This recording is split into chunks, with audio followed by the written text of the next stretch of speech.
السلام علیکم، welcome to my channel فضا وائس سینٹر۔ تمام ویڈیوز اپڈیٹس کے لیے فضا وائس سینٹر کو سبسکرائب کر کے بیل نوٹیفیکیشن کو آن کر دیں۔ تو آئیے شروع کرتے ہیں آج کی ویڈیو میں ایک ایسے نوجوان کی زندگی پر ایک خوفناک داستان، جس کی پراسرار قوتوں نے اسے تاکا اور اپنا اعلیٰ بنانے کے لیے اسے دنیا کی ہر آسائش مہیا کر دی۔ اور جب دہشت کدا ایپیسوڈ نمبر 2 نہ جانے کس وقت ہوش آیا تھا، گلے میں عجیب سی دکھن کا احساس ہو رہا تھا، پورا بدن اینٹ رہا تھا۔ کافی دیر تک میں اس عالم میں پڑا رہا، پھر میں نے اٹھنے کی کوشش کی۔ اچانک ہی میں چونک پڑا تھا، کیونکہ ان خوفناک ڈھانچوں کا خیال ایک لمحے میں ذہن میں آیا تھا، اور میری نظریں اطراف کا جائزہ لینے لگی، اور یہ دیکھ کر میں چونک پڑا کہ ڈھانچے اب اس کمرے میں نہیں تھے، بلکہ یہ کوئی دوسری جگہ تھی۔ یہ ایک بڑا سا ہال نما کمرہ تھا، جس کی چھت بہت اونچی تھی۔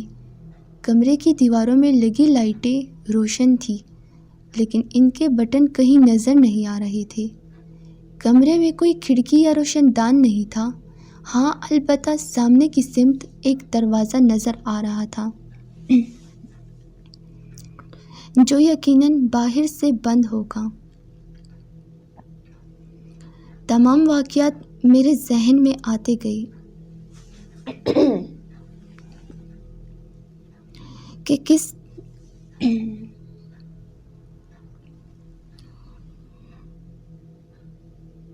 کس طرح میں اور مائی میرا سائی نگر کے میلے میں گئے تھے۔ وہاں بارش شروع ہو گئی۔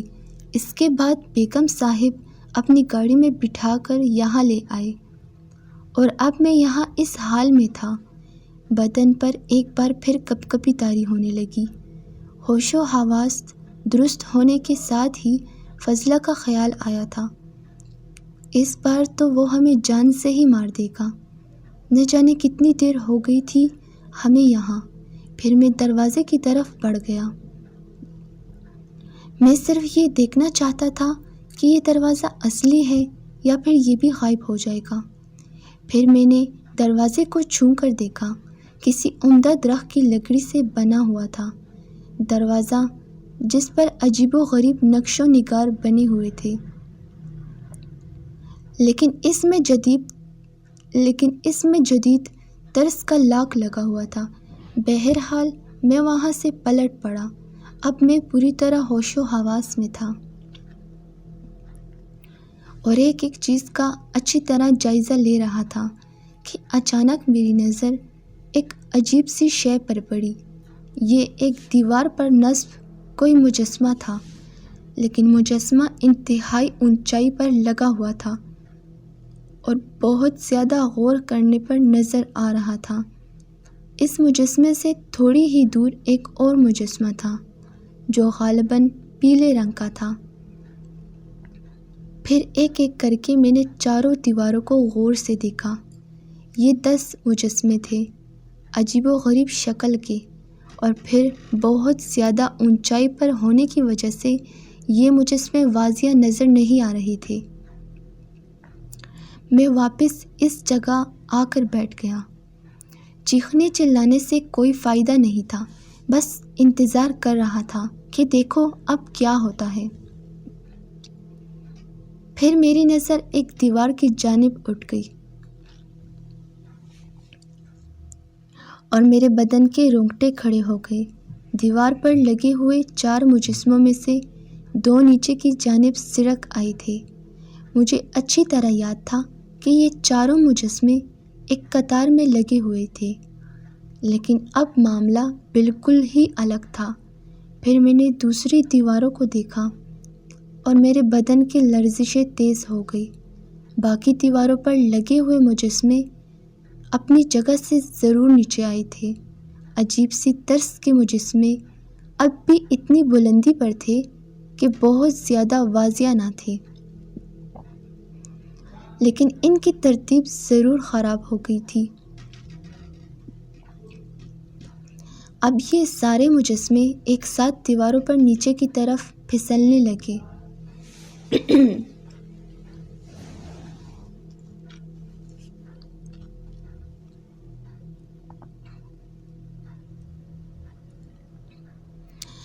اور یہ اتنے نیچے آ گئے تھے کہ میں بآسانی انہیں دیکھ سکتا تھا۔ ایک مجسمے کا سر گائے کی طرح کا تھا، بقیہ دڑ انسانی شکل میں تھا۔ اس کا رنگ بھی کالا تھا اور بڑا خوفناک لگ رہا تھا۔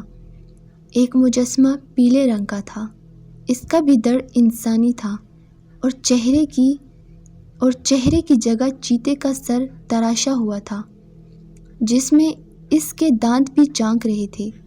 پھر ایک طرف کی دیوار پر لگے مجسموں نے حرکت کی اور ان کی جگہ آپس میں تبدیل ہو گئی۔ پھر ان سب نے آپس میں جگہ بدلنا شروع کر دی۔ وہ بآسانی دیواروں پر پھسل رہے تھے اور میرا دم نکلا جا رہا تھا۔ یہ احساس تو شروع ہی سے میرے ذہن میں تھا کہ عجیب و غریب حالات کا شکار ہو گیا ہوں، لیکن بات سمجھ میں نہیں آ رہی تھی۔ نہ جانے یہ سب کیا ہے۔ میری نگاہیں ان سوچوں کے ساتھ مجسموں کا جائزہ بھی لے رہی تھی۔ اب مجھے اپنی آنکھوں پر بالکل شبہ نہیں رہا تھا۔ مجھے بار بار جگہ تبدیل کر رہے تھے۔ مجسمے بار بار جگہ تبدیل کر رہے تھے۔ اچانک نیم تاریک کمرے میں روشنی ہو گئی۔ اس کے ساتھ ہی دیواروں پر سرسراہٹیں ابھری اور تمام مجسمے دیواروں پر دوڑنے لگے۔ یوں لگتا تھا جیسے وہ جاندار ہوں اور کسی کو دیکھ کر اپنی جگہ سے دوڑ پڑے ہوں۔ پھر وہ اسی جگہ جا اٹکے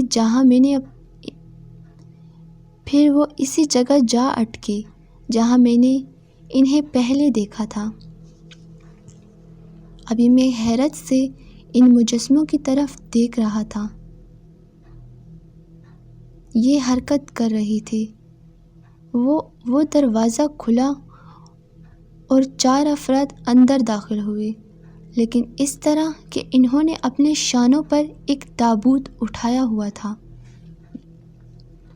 تابوت اوپر سے کھلا ہوا تھا، لیکن میں نہیں دیکھ سکتا تھا کہ اس میں کیا ہے۔ پھر میں نے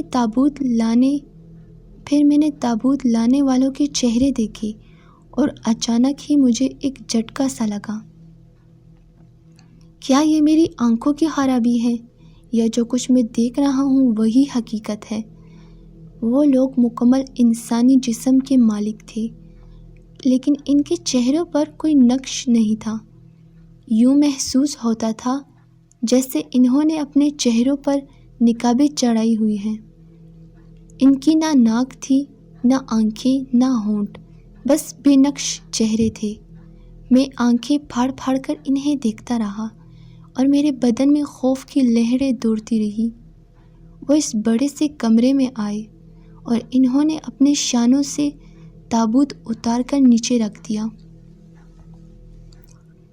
اب میں اس تابوت میں بھی جھانک سکتا تھا۔ جس جگہ میں بیٹھا ہوا تھا وہاں سے تابوت اور اس کے اندر لیٹی ہوئی لاش یا کوئی زندہ جسم صاف نظر آ رہا تھا۔ میں نے اس جسم کو بھی دیکھا اور ایک بار پھر میرے رونگٹے کھڑے ہو گئے۔ یہ مائی میرا کا جسم تھا۔ میری آنکھیں دھوکہ نہیں کھا سکتی تھی۔ یہ مائی میرا کا ہی بدن تھا۔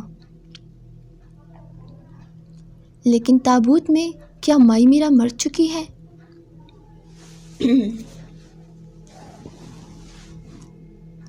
بہرحال کچھ بھی تھا، مائی میرا سے میرا بہت پرانا واسطہ تھا۔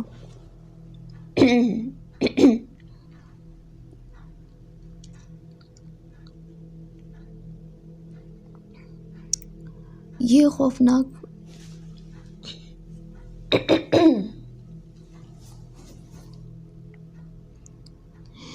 خوفناک چہرے میرے لیے انتہائی دہشت کا باعث تھے۔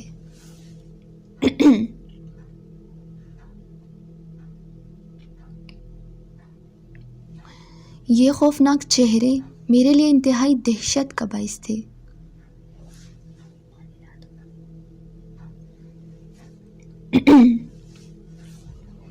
لیکن مائی میرا کو دیکھ کر میں اپنی جگہ سے اٹھا۔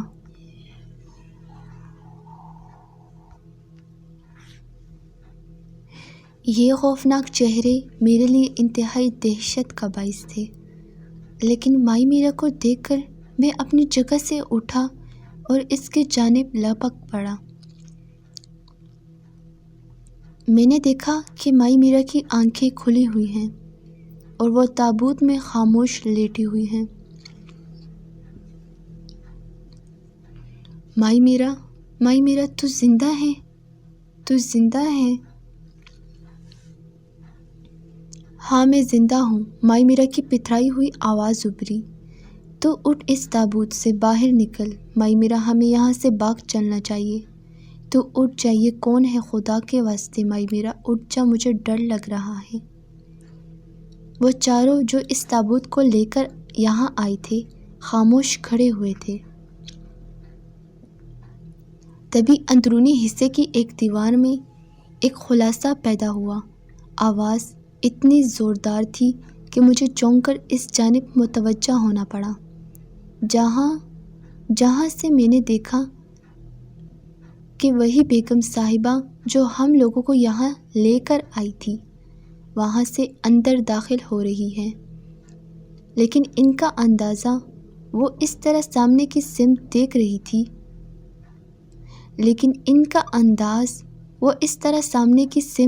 رہی تھی جیسے ان کی آنکھوں میں روشنی نہ ہو،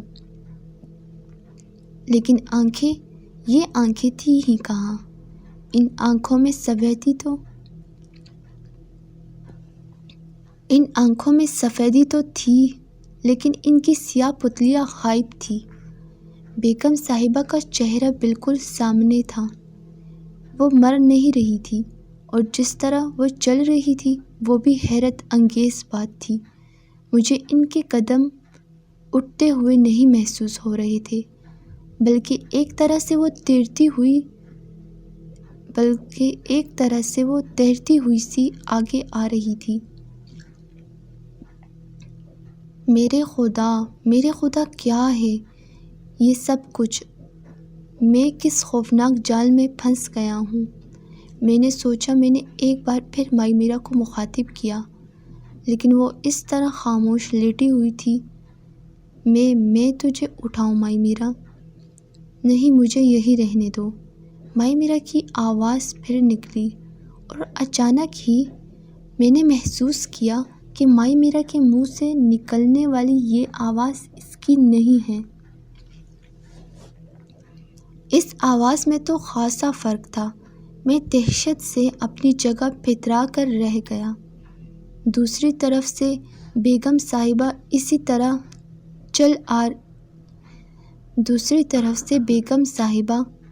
طرح چلی آ رہی تھی۔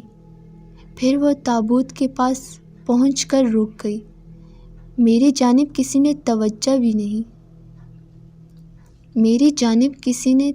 بھی نہیں دی تھی، ان چاروں بے نقش چہرے والوں نے، اور نہ بیگم صاحبہ نے۔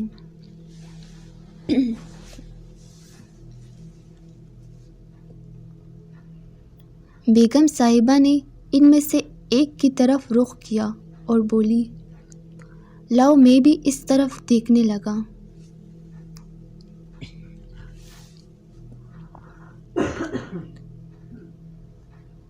تب اس شخص نے ایک لمبی سی نوکیلی کیل بیگم صاحبہ کی طرف بڑھا دی۔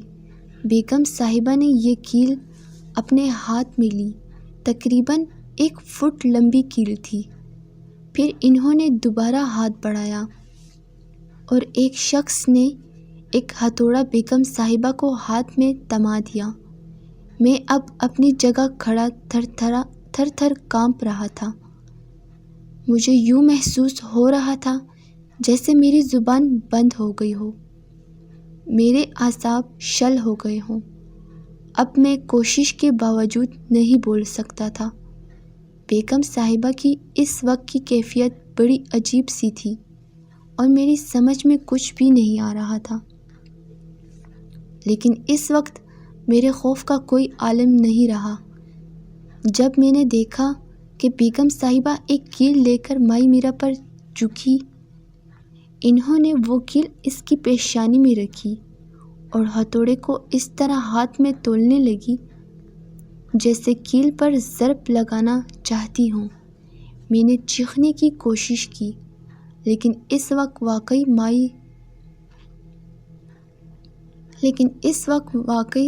میری آواز اپنی آواز نہیں رہی تھی۔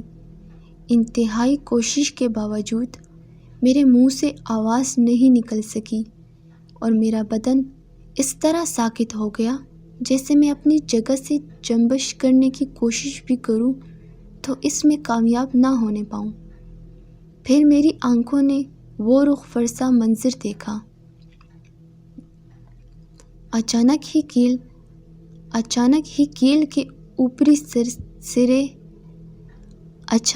کیل کے اوپری سرے پر ضرب پڑی تھی اور پوری کی پوری کیل مائی میرا کی پیشانی میں اتر گئی تھی، لیکن مائی میرا نہ چیخی نہ اس کی پیشانی سے خون کا فوارہ بلند ہوا۔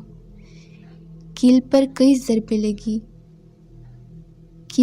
کئی ضربے لگا کر بیگم صاحبہ نے اسے مائی میرا کے سر میں پوری طرح اندر تک ٹھونک دیا۔ میں یہاں سے مائی میرا کا چہرہ دیکھ رہا تھا۔ اس کی آنکھیں اب بھی کھلی ہوئی تھی۔ میں چیخنا چاہتا تھا، اس سے کہنا چاہتا تھا کہ مائی میرا جا، ہم یہاں سے بھاگ چلیں۔ حالانکہ وہ معذور تھی، لیکن پھر بھی کم از کم اٹھ کر تو بیٹھ سکتی تھی۔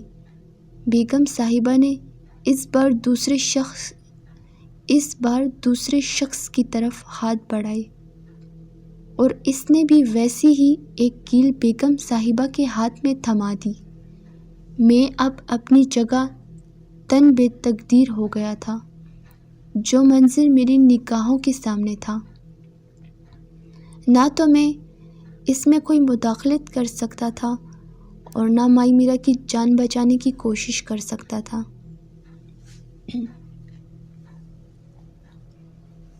ویسے مجھے یقین تھا کہ اب مائی میرا کی جان بچ ہی نہیں سکتی، بھلا پیشانی میں اتنی لمبی کیل اتر جائے اور کوئی زندہ بچ جائے۔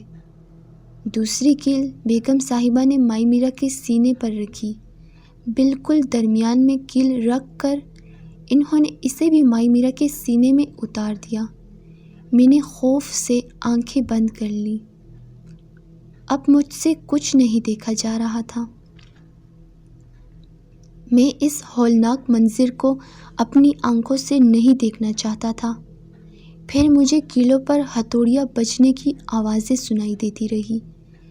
بمشکل تمام میں نے آنکھیں کھولی تو دیکھا کہ مائی میرا کی پیشانی، سینے، دونوں ہاتھوں کی ہتھیلیوں اور پیروں میں ٹخنے کے پاس کیلیں ٹھوک دی گئی تھی اور بیگم صاحبہ اب ہتھوڑا ان میں سے ایک شخص کو واپس کر رہی تھی۔ پھر انہوں نے ان چاروں کو اشارہ کیا، وہ تابوت لے کر وہاں سے چل پڑے۔ بیگم صاحبہ واپس مڑی اور اسی انداز میں چلتی ہوئی اس دیوار تک پہنچی جہاں سے وہ اس کمرے میں داخل ہوئی تھی۔ میں نے دیکھا کہ دیوار میں عین اسی جگہ خلا نمودار ہوا۔ دیکھتے ہی دیکھتے بیگم صاحبہ اس خلا میں داخل ہو گئی اور کچھ دیر کے بعد وہاں کچھ نہ تھا اور دیوار اپنی پہلے جیسی کیفیت میں واپس آ گئی تھی۔ وہ چاروں آدمی بھی تابوت لے کر واپس چلے گئے تھے اور دروازہ باہر سے بند ہو گیا تھا۔ بے ورپے خوفناک واقعات نے دماغی صلاحیتیں چھین لی تھیں۔ میں خوف و ہراس کے عالم میں اپنی جگہ آ کر کافی دیر تک اس عالم میں بیٹھا رہا تھا۔ دل و دماغ کی بڑی عجیب سی کیفیت ہو گئی تھی۔ کیا سے کیا ہو گیا تھا، نہ جانے وہ کون سی منحوس گھڑی تھی جب میں اور مائی میرا سائی نگر کے میلے میں گئے تھے اور اب مائی میرا مر گئی تھی۔ مائی میرا میری ساتھی تھی جس سے میں اپنے سکھ دکھ کہہ لیا کرتا تھا، اس سے لڑتا جھگڑتا بھی تھا، کبھی روٹ بھی جاتا تھا تو کافی دیر تک تو وہ خود بھی منہ پھلائے بیٹھی رہتی تھی، پھر خود ہی کہتی چل اٹھ جا۔ نہیں، کیوں، کیا موت آ گئی؟ موت آئی تجھے تو مجھ سے ایسے لڑ رہے ہے جیسے میں تیری جورو ہوں۔ اللہ نہ کرے کہ مجھے تجھ جیسی جورو ملے۔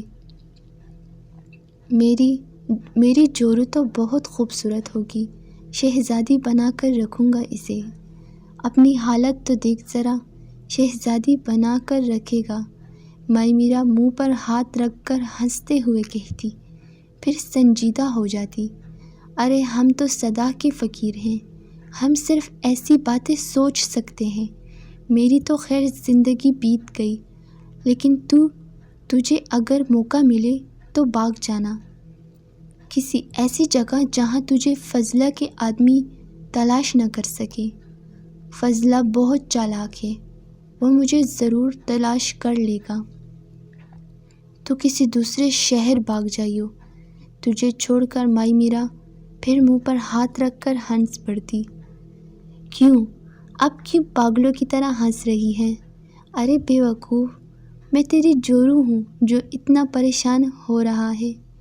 دیکھ کالی بٹیارن، تو مجھ سے ایسی باتیں نہ کیا کر، خود جیسے بڑا نواب ہے تو۔ ہاں تو اور کیا، دیکھ ابھی پورے 50 روپے باقی ہے میرے پاس۔ ارے واہ میرے 50 روپے والے نواب، چل جا کر چائے لے آ۔ ارے واہ میرے 50 روپے والے نواب، چل جا کر چائے لے آ، اور سن پیسے تو ہی دے گا۔ ارے واہ میں کیوں دوں گا پیسے؟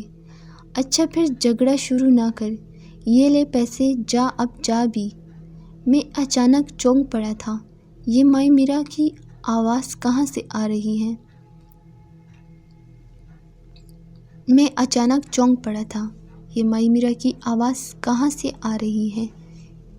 میں واپس اسی ماحول میں لوٹ آیا تھا اور یہ آواز میرے خیالوں میں گونج رہی تھی۔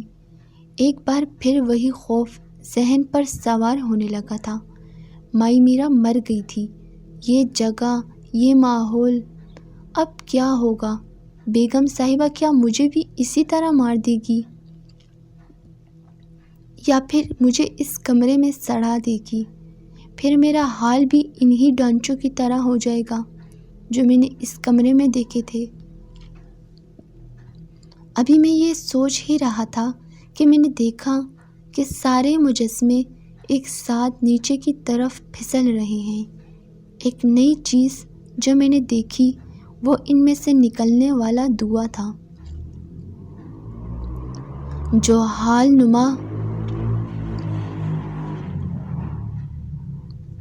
جو حال نما کمرے میں تیزی سے پھیل رہا تھا۔ اس دھوئیں کے ساتھ ہی ایک شدید بو کا احساس ہوا تھا جو دماغ میں گھس رہی تھی۔ ناک اور آنکھیں میں بھی عجیب سی جلن کا احساس ہو رہا تھا۔ ناک اور آنکھوں میں بھی عجیب سی جلن کا احساس ہو رہا تھا۔ پھر حال نما کمرے میں اچھا خاصا دھواں بھر گیا۔ اس دھوئیں نے میرے اوپر عجیب سا اثر کیا تھا۔ مجھے اپنی آنکھیں بند ہوتی ہوئی محسوس ہوئی اور کچھ دیر کے بعد میں بے ہوش ہو گیا تھا۔ ہوش آیا تو چہرے پر دھوپ کی کرنوں کا احساس ہوا تھا اور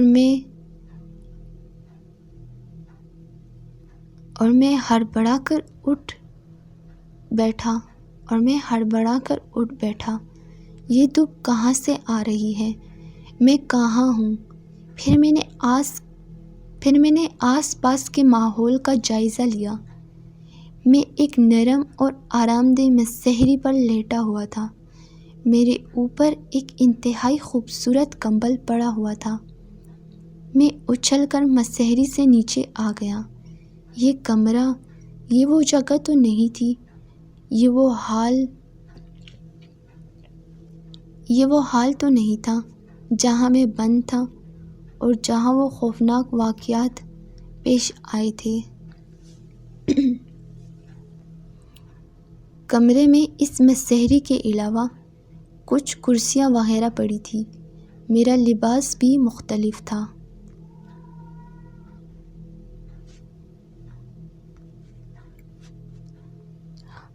کیا ہے یہ سب کیا ہے؟ وہ بیگم صاحبہ میرے لیے عذاب جان بن گئی تھی۔ انہوں نے مجھے اتنی مہلت بھی نہیں دی تھی کہ میں کچھ غور کر سکوں۔ پھر مجھے ہنسی کی آواز سنائی دی۔ کسی لڑکی کی ہنسی کی آواز تھی اور پردے کے پیچھے سے آ رہی تھی۔ مجھے پردے کے پیچھے 2 ٹانگیں نظر آ رہی تھی اور میں پھر بدحواس ہو گیا۔